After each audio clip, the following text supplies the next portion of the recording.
Ladies and gentlemen, I present to you... Hello and welcome to Self-Inflicted Oral Nostalgia, a Fans Guided by Voices podcast. My name is Jeff Gomez, and I'm the author of Zeppelin over Dayton, Guided by Voices, album by album. Today we'll be looking at Tobin Sprout's latest record, Empty Horses. You can also visit everygbvlp.com to listen to episodes covering every GBV studio album, special bonus episodes, and the 27-track Guided by Voices tribute record called How Do You Spell GBV? Now let's get to the show. And when your wings had fallen, I called on your mind. For the podcast, I've never done an episode about a record by anyone or any group besides Guided by Voices. Over the years, I've had numerous requests to look at things like Pollard's solo records or his side projects, but I've always resisted since, through the podcast and then the book, I wanted to tell the story of GBV. True, I've done some bonus episodes on things like the band's early EPs or Pollard's influences, but the only track-by-track deep dives I've done have been for what's considered the Guided by Voices studio records, even though I realize that's a shaky definition when applied to a group like GBV. However, I think it's time to make an exception. Why? Well, Tobin Sprout's just released a new record. It's called Empty Horses, and it's absolutely phenomenal. In fact, I've been listening to it nonstop ever since it's had its digital release back in September. And it's so good, I just had to take a deeper dive. As even casual fans of GBV will know, Sprout was part of what Pollard's termed the so-called classic lineup. That was Sprout, Pollard, of course, Mitch Mitchell, Kevin Fennell, and Greg Demos.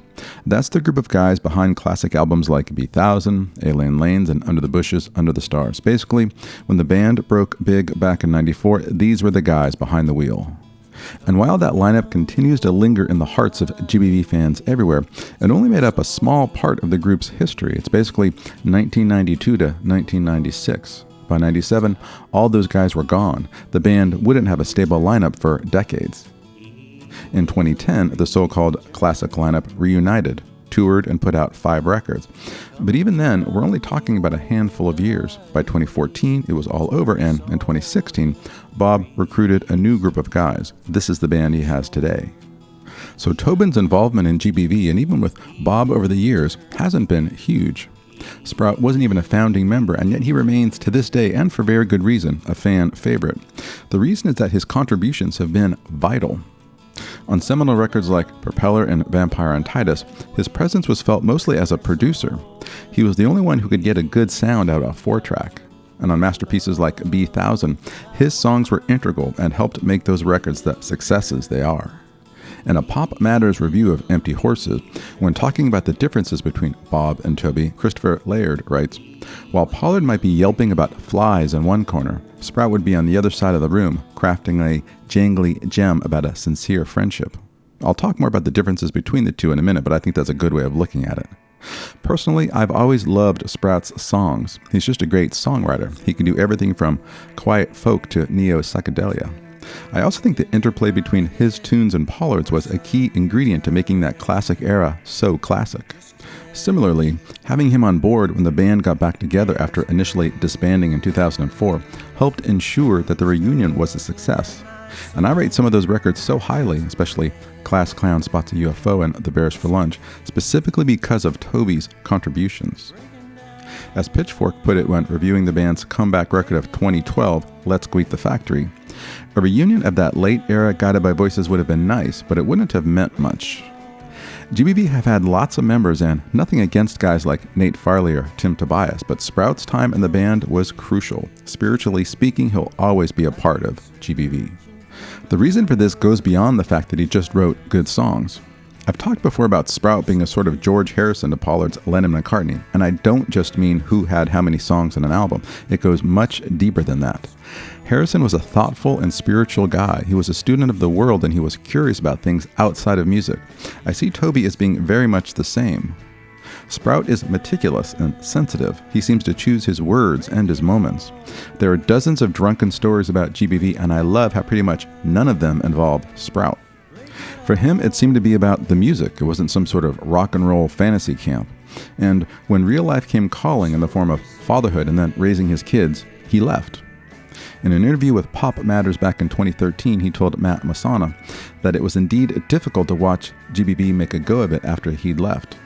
It was definitely hard to see it happen and not be there, Sprout said. But for him anyway, the trade-off just wasn't worth it, saying that had he stayed in the group, I would have missed my kids growing up. Plenty of musicians, whether it's rock stars making millions or just indie rockers living their lives on the road, sacrifice families and relationships in order to chase their dreams. This includes Pollard, whose marriage hit the rocks due to his constant traveling. Toby chose a different path, and I respect him for that.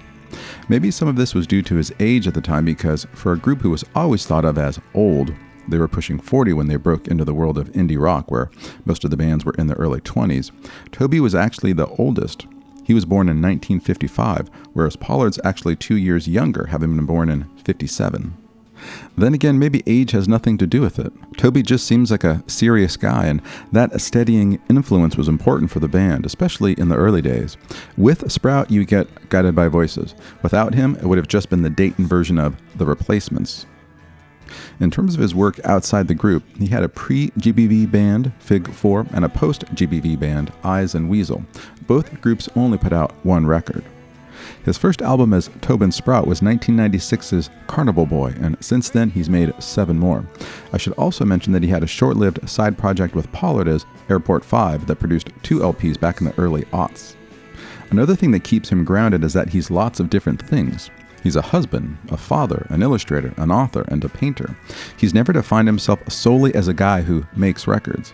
You can contrast this to Pollard, who has made a crazy kind of stamina and productivity his calling card.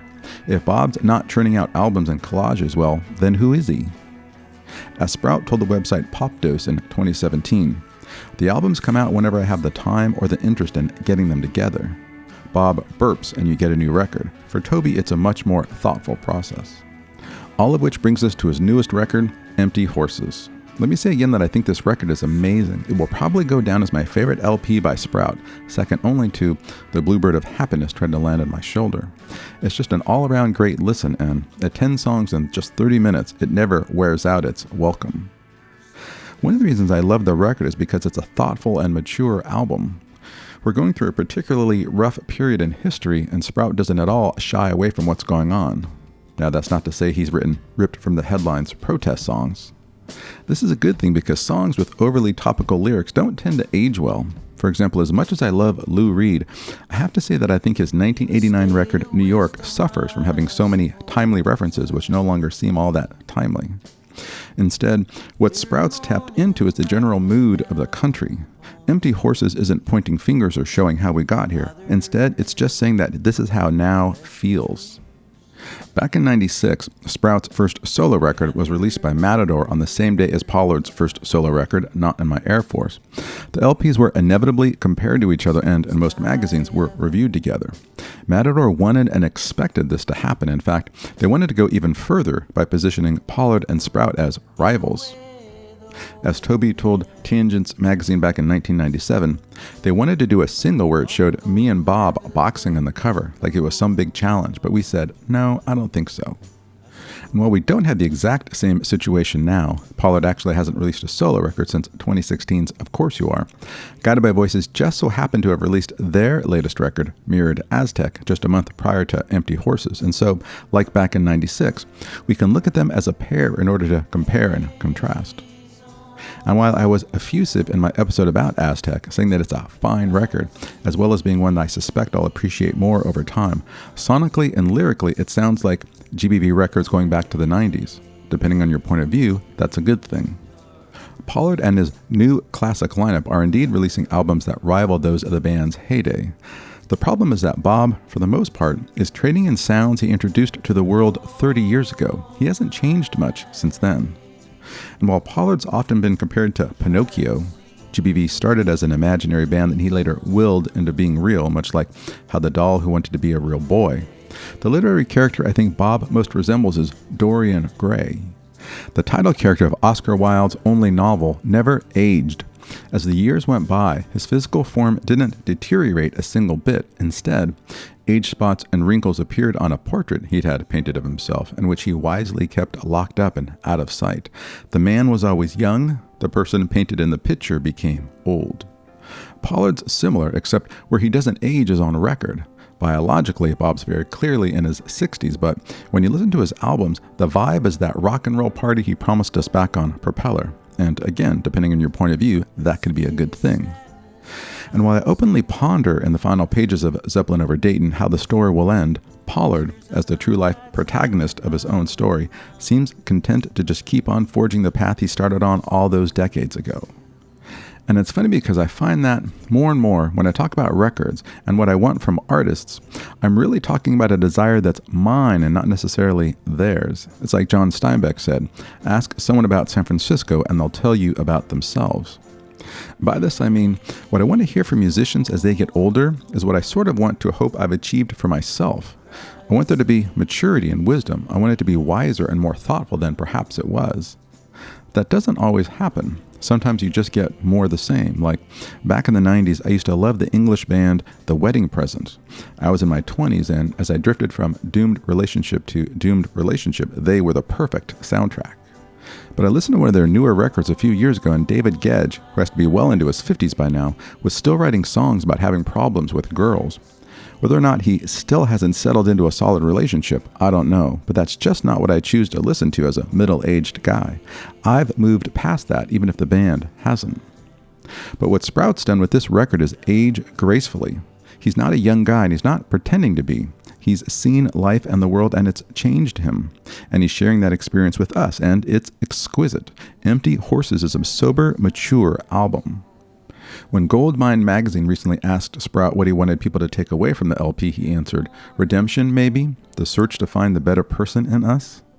He goes on to describe Empty Horses as a rather dark album, albeit one with light at the end of the tunnel. He sums up the record by saying, it's sad but hopeful too in a very melancholy way. Now, that's not to say that it's a dour or unpleasant listen. It's not like he's singing about divorce or paying off a mortgage or acid rain. Instead, it's a sophisticated and mellow record which reflects a lifetime of looking at the world, and I think it's the perfect move for him to have made.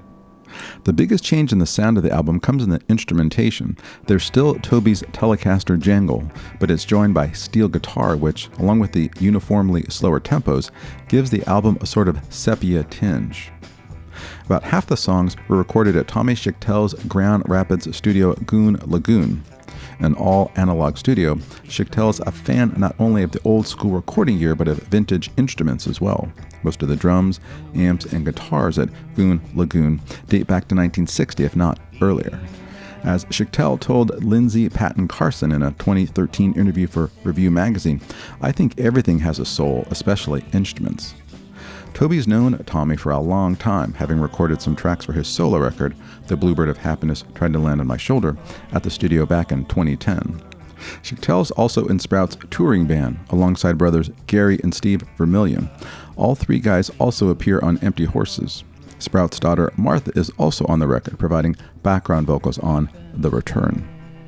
This is not to say that Sprout's left his home recording roots behind him. Half of the album's 10 tracks were put to tape at his own Moonflower studio, which is basically what he calls his house. As you would expect, the songs he recorded there are quiet and intimate and rarely feature more than Toby and an acoustic guitar. Something interesting to note is that back in 2018, a video was created for the track Supersonic Chairman, a tune which was touted at the time as being an advanced single for Empty Horses, which at the time was just a working title. The video's fun, showing Sprout at Goon Lagoon with his band. It's a great song, however, it's not on the album. In an essay on the website Talkhouse, Sprout writes, all through the writing and recording of the album, there seemed to be two albums developing. We began dividing the songs that fit and the ones that didn't fit, and then adding tracks to flesh it out. Supersonic Chairman obviously falls into the latter camp. It's a strong track, so I hope it gets an official release one of these days. Another reason I love this record is the packaging. It is, by a long shot, the most striking and elegant sleeve of Sprout's career. And it not only looks good, but the subject matter and the general tone of the packaging perfectly fits the mood of the songs found within. The front cover is a painting by Toby of a red cross button. The back is, well, a painting of the back of the button. There are no words on either side, which makes the design even more effective. The 12-inch looks simply amazing. The Red Cross was started in Europe in the 1860s as an organization to help injured soldiers. The American branch was started by Clara Barton in 1881. Previously, during the Civil War, Barton delivered food and supplies to Union soldiers. She became so well known for this she earned the nickname Angel of the Battlefield. The Red Cross, of course, continues to exist today, having expanded its scope from helping soldiers to basically helping anyone. They continue to do great humanitarian work in some of the hardest hit regions around the world. The button that Tobin painted is a potent symbol for the Red Cross. In fact, if you go to the Red Cross website today, you can see it's basically the organization's logo. Sprout's decision to make this insignia the centerpiece of the record does two things. First, its association with the Civil War ties it directly to subject matter found in a number of the record's songs, such as Antietam. The Civil War is itself a symbol that appears on the album. Sometimes it's meant literally, like the song I just mentioned, but it's also a metaphor for America right now. We're divided, people are angry, and at times it feels like we're indeed on the brink of another Civil War. The Red Cross button speaks to this in a more sly and plaintive way, basically that we need help. The aim of the Red Cross is to provide compassionate care to those in need. Well, right now, there are a whole hell of a lot of people in America who need either compassion or care or both. So I see Sprout's placement of the Red Cross button as his cover as being akin to a disillusioned John Lennon writing a song called Help. You just can't get more direct than that. The inside sleeve of the vinyl has candid black and white photos on one side and the lyrics on the other. The packaging of the CD is even more impressive. It comes housed in a small hardback book. The CD is in a sleeve in the back, and the pages contain the album's lyrics along with reproductions of 10 of Tobin's paintings. It's well done, and again, it's not just Sprout's best CD sleeve ever, but it's one of the most attractive packages I've ever seen. The inclusion of the paintings is important since that's a huge part of who Sprout is as a person. He studied graphic design and illustration at Ohio University, and he's had a long career as a painter and illustrator. He's the author of a few illustrated children's books, and his paintings have been shown in galleries. Similar to Pollard, who's of course also a visual artist, Tobin sells his work from his website. He offers small paintings which are pretty affordable at $325, or if you have $17,000 to spare, you can get one of his larger works. The style of Sprout's work varies, with some of his landscape paintings resembling Edward Hopper, while his illustration for children's books borders on a kind of Tim Burton-esque macabre. But the bulk of his work is done in a photorealist style. In the 40s and 50s, the dominant style of painting in America was abstract expressionism. The emotional content of this work was key. Painters were supposed to be tortured souls who poured their neuroses and pain onto the canvas. Warhol and the other pop artists in the 60s rebelled against this, draining their work of any personality or emotion, putting in its place neutral items like flags, cartoons, or everyday objects such as soup cans. Angst was out, impersonal was in. This is the world that photorealism came out of. The term was coined by author and art dealer Louis K. Meisel in 1969. The first wave of photorealist artists were Richard Estes, Chuck Close, and Ralph Goings. It's still around today, except thanks to the advent of digital cameras and other bits of technology, the style has morphed into hyperrealism. As you can imagine, making a large painting that closely resembles a photo is incredibly exacting. It takes a huge amount of skill and a whole lot of time. What I find so fascinating about Sprout being a photorealist painter is that he's also basically spent years in a band whose main aim was to capture a song as quickly as possible. I mean, Bob's spent less time on entire records than it takes Tobin to stretch a canvas. But I guess, rather than grating against Sprout's perfectionism, the sloppy and scrappy nature of GBV probably acted as a release. The two worlds didn't exactly complement each other, but both provided an essential counterpart to the other.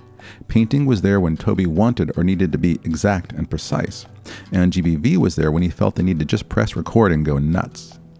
The paintings in the Empty Horses CD cover the gamut of Tobin's styles, with a few done in an Andrew Wyeth Edward Hopper mode, while others showcase his photorealist side.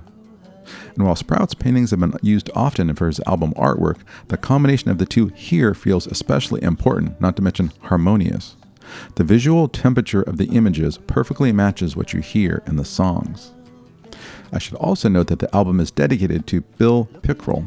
Pickrell was from Dayton and went to Ohio State. He passed away in 2019 at the age of 62. He's the subject of one of the paintings entitled Fifth Street, which is included in the hardback book. Reviews for the album have been uniformly positive. Robert Nichols in Narc magazine gives it a 5 out of 5. After describing the LP as quietly compelling, Nichols writes that, within the first minute of play, I had quite fallen in love with the truly, gladly, wonderfully beautiful album. Mojo magazine was only slightly less effusive, granting the album 4 out of 5 stars. Pop Matters, in the review I cited before, calls the LP subdued, grounded in reality, and produced with precision.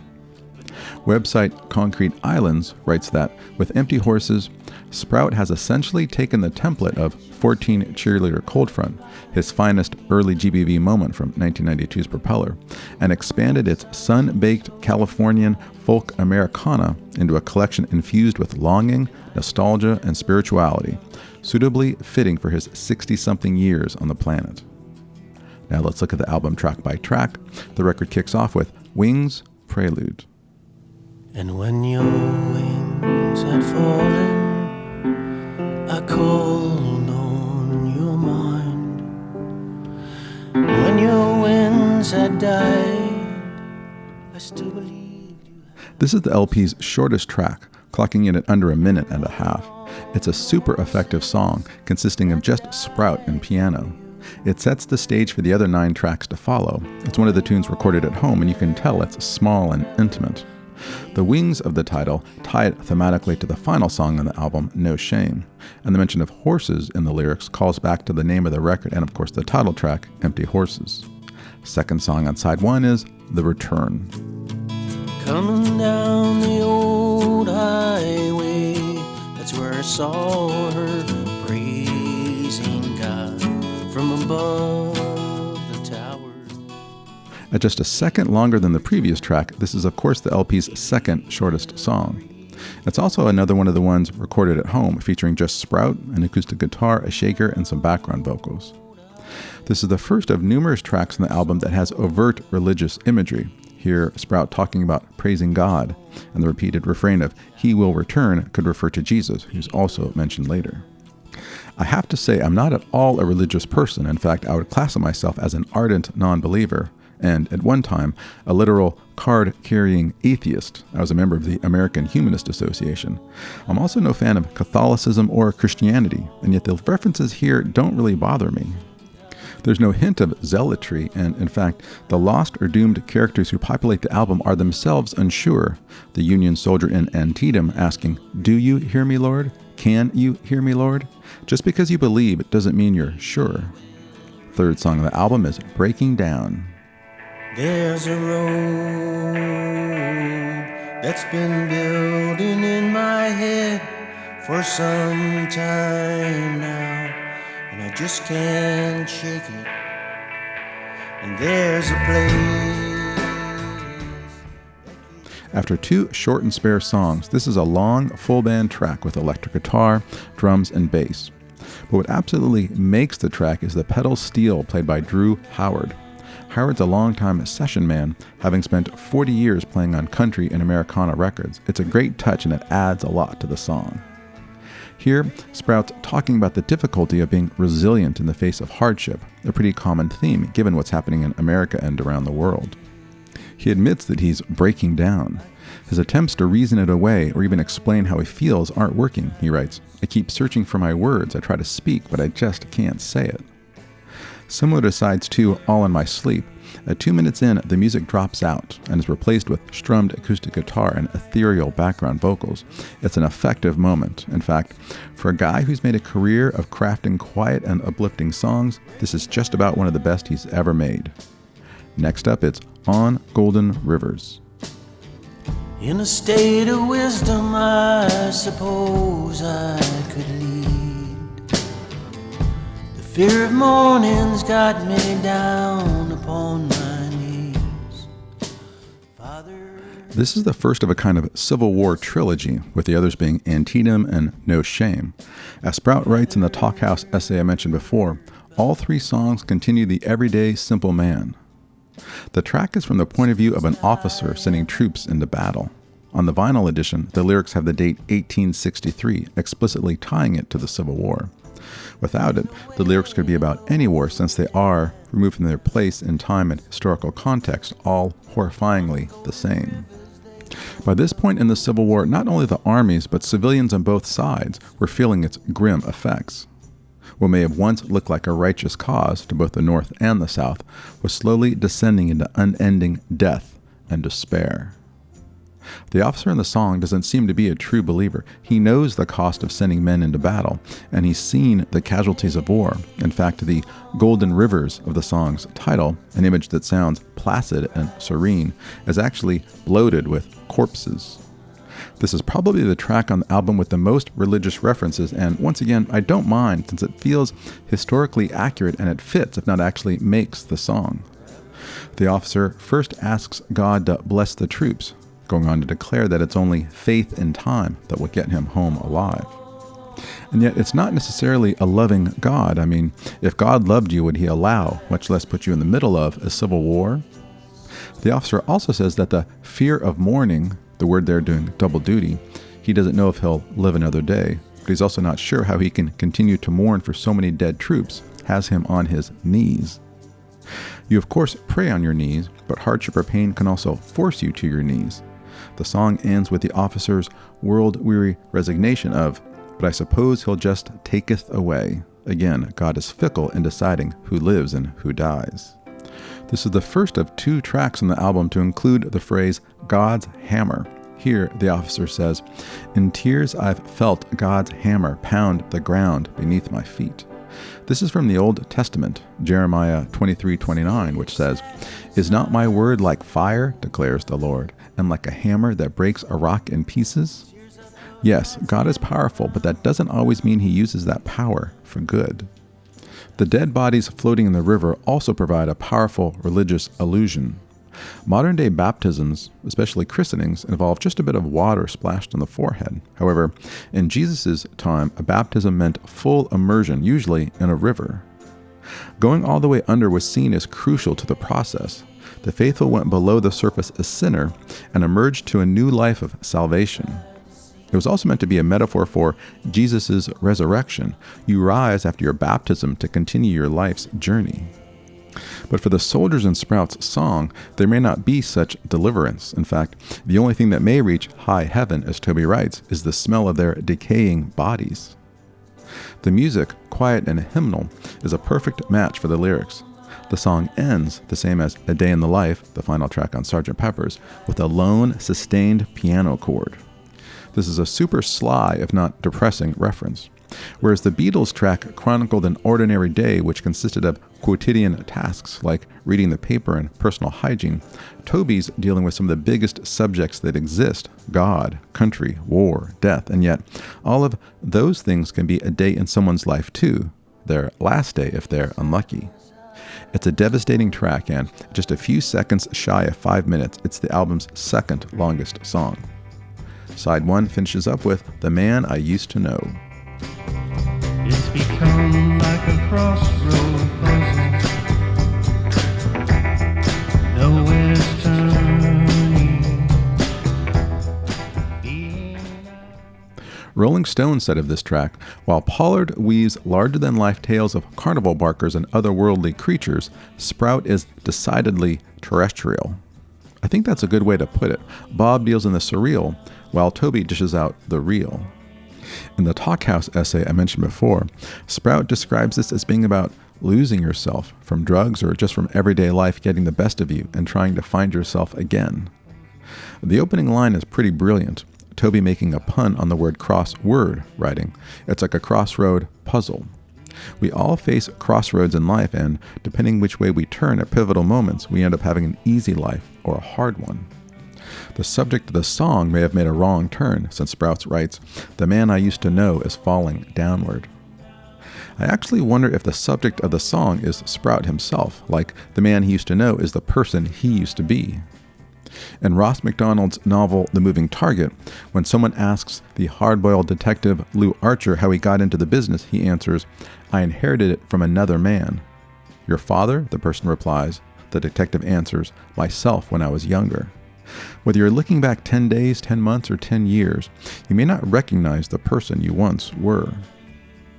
Musically, with its rhythm guitar treated with tremolo and a tasteful electric guitar solo late in the track, it's a great listen and a perfect way to end side 1. Side 2 kicks off with Every Sweet Soul. And all the time and days love takes in, I fear my own sights to see.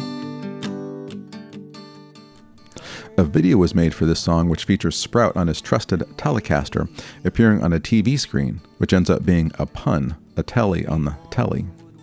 The theme of emptiness that runs through the LP makes another appearance here, Sprout writing of empty rooms that may try and break you. However, unlike other tunes on the album, which chronicle the long, dark night of the soul, the message here is hopeful.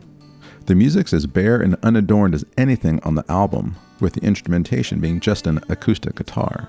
Sprout's voice, a peculiar and high tone that, for me anyway, has never matched his physical appearance, is similarly laid bare. It's a gorgeous and intimate song. Second song on the second side is the title track, Empty Horses. He walked in time like idle minds, and he filled with lines of trouble. The reason he was... In the Goldmine magazine interview I mentioned earlier, Toby talked about how this short song came about. I recorded some chords on the guitar and then just threw lyrics and melody at it, very train of thought. It came together very quickly. I went back in and rewrote a few lines and it was finished. Empty Horses was just something that came to mind as I was singing it. It was one of those songs I was just fooling around with, never intended to use, but after hearing it back, I began to like it more and more. The lyrics paint a sad picture of a wayward soul getting lost amid the pressures of life. The lines, "The reason he was high was all he could buy," sound like a reference to drugs. Tobin's hometown of Dayton has been particularly hit hard by the opiate crisis, so that might be what he's referring to. Later on in the song, Sprout writes, "He found the bar where he died." Coming from a former member of GBV, a band practically synonymous with alcohol and drinking, this is a pretty sober statement. This is also another track with overt religious imagery. The character in the song has his hand on the Bible, and there's a mention of the Holy Ghost, which, if you're keeping track, means that the album name-checks all three parts of the Trinity, the Father, Son, and Holy Ghost. What I especially like here is Toby's empathy and attitude. He writes, "I could be that man." He's not pouring down scorn, but rather is saying that what happened to the subject of the song could happen to any of us. Third track on side 2 is Antietam. I was called Ben Mackenzie by the people who had raised me. This dates back to 2010, when Sprout released 2 versions as a 7-inch on his own Moonflower Records. He's since played the song often in concert. It's the second of 3 tracks to reference the Civil War, with this one, named after a famous battle, being the most overt. The song tells the story of orphan Ben Mackenzie, a Union soldier who dies in the famous 1862 battle. More than 20,000 soldiers perished on that day, with casualties being pretty evenly split between the two sides. It's gone down as being the bloodiest day in American history. On the first leg of Sprout's last tour, he and his bandmates visited the battle site. As Mackenzie dies in the field, he looks up to the blue sky. Blue here is also a reference to the Union uniform. On the album's final song, we'll see the war from the other side as a young, unnamed soldier dies as the colors return to gray. Musically, the song is slow, quiet, and haunting, which suits the somber subject matter. The lyrics are vivid, with Sprout painting a picture in words. He's a long way from the slapdash surrealism of GBV. Second to last song on the LP is All in My Sleep. If we were bullshit, we'd be in flames now, gliding out where the sea winds flow. If we were bullshit. Clocking in at 6 minutes and 20 seconds, this is obviously the longest track on the album. In fact, it's the longest of Tobin's career, and is certainly longer than anything that's appeared on a GBV album. And speaking of his former band, with its distorted electric guitar, this is the only track in the LP that remotely resembles the style or sound of Guided by Voices. And while the song starts out with bluster, trash talking, and rocking out, Sprout singing, "If we were bullshit, we'd be in flames now," at about 2 minutes in, the music fades away to just a strummed acoustic guitar. Over the next 4 minutes, the song slowly builds itself back up, adding in piano, steel guitar, and drums. Since I'm always bemoaning the fact that GBV rarely has extended instrumental passages, I love how long this song is. It sounds great, and after all of the heavy and world-weary tracks that preceded it, the rolling chords and pounded drums feel like a catharsis. Last song on the album is No Shame. Jesus has gone to heaven, but I can't begin to fly away. It's fitting that this stunning track is the final song of the album, since it's also the last one Sprout wrote and recorded for the project. It's a gorgeously intimate piano ballad which, due to its placement at the end of the record, not to mention the overall tone and feel, ties it to the final track on GBV's best record, You're Not an Airplane from B1000. For Sprout, a longtime aficionado of planes and flight, a title like You're Not an Airplane made perfect sense. It was, in fact, just one of many songs where he referenced flight, flyers, and flying. On No Shame, however, he makes a much different allusion, writing in the opening lines, Jesus has gone to heaven, but I can't begin to fly. Forget striped white jets. This is the Stained Soul Blues.